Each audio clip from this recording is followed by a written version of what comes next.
अगर हम लोग उनकी टिप्पणियों को सुने, मैं तो कहूंगा कि अगर पूरा वीडियो किसी के पास हो तो थोड़ा समय लगेगा, तब तक वो हम लोग अपलोड कर लें या उसको यूट्यूब से निकाल लें।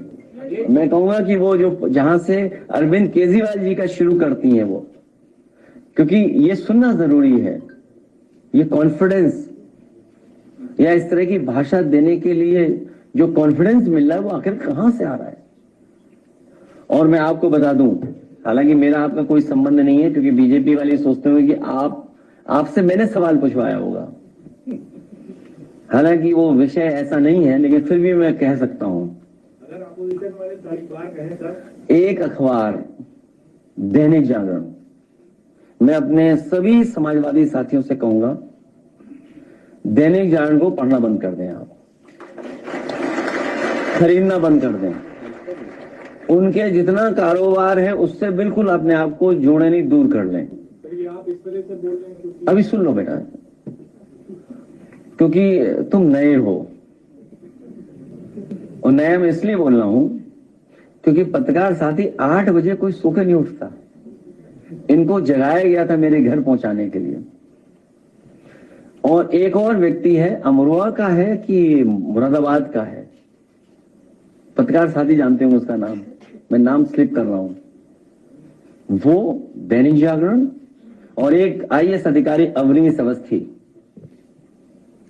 मुझे कोई संकोच नहीं है, एक आईएएस अधिकारी अवनीश अवस्थी, उनके इशारे पर, मुख्यमंत्री के इशारे पर, ये जो टर्म आज मुख्यमंत्री यूज कर रही है, जो आप सवाल मेरे से पूछ रहे हो, इस सब ने मिलकर के साजिश रची थी। और ये पीडीए परिवार के लिए कोई नई चीज नहीं है, इनको अपमानित होना ही पड़ता है। कोई ऐसा पीडीए परिवार का यहां बैठा ये नहीं कह सकता है कि समाज में कभी न कभी वो अपमानित न हुआ हो। उन्हें अपमानित होना ही पड़ता है। ये हम लोगों की लंबी लड़ाई है। और एक कोई मनु गढ़वड़ आए थे, उन्होंने ये व्यवस्था की जिसकी वजह से हमें आज भी अपमानित होना पड़ रहा है। कोई ये मनु महाराज गड़बड़ कर गए जिसकी वजह से आज भी हम लोगों को अपमानित होना पड़ रहा है। और अगर वीडियो आ गया हो तो जरूर दिखाइए, ये चाल चरित्र और चेहरा भारतीय जनता पार्टी का दिखाई देगा आपको स्क्रीन पर।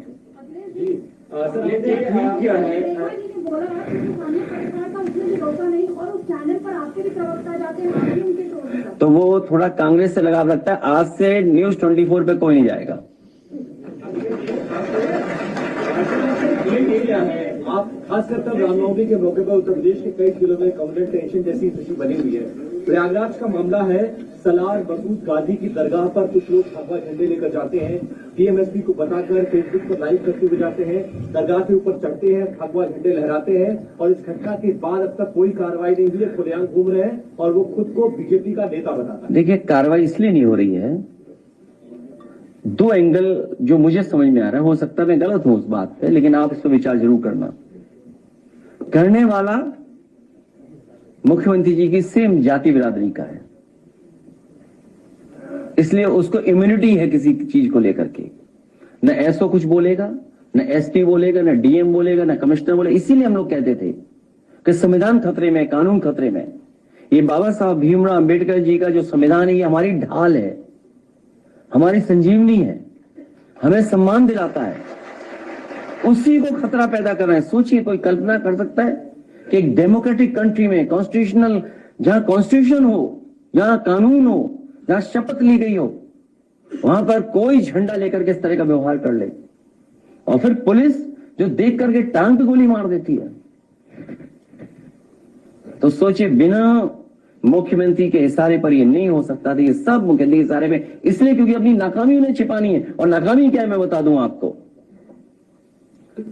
पीडीए, प्रयागराज डेवलपमेंट अथॉरिटी, पिछले 10 साल में प्लॉट जितने भी थे 2-3 लोगों को सब अलॉट कर दिए गए। आप पता करवा लीजिए। मंत्री तो सब ले लिया है। वीडियो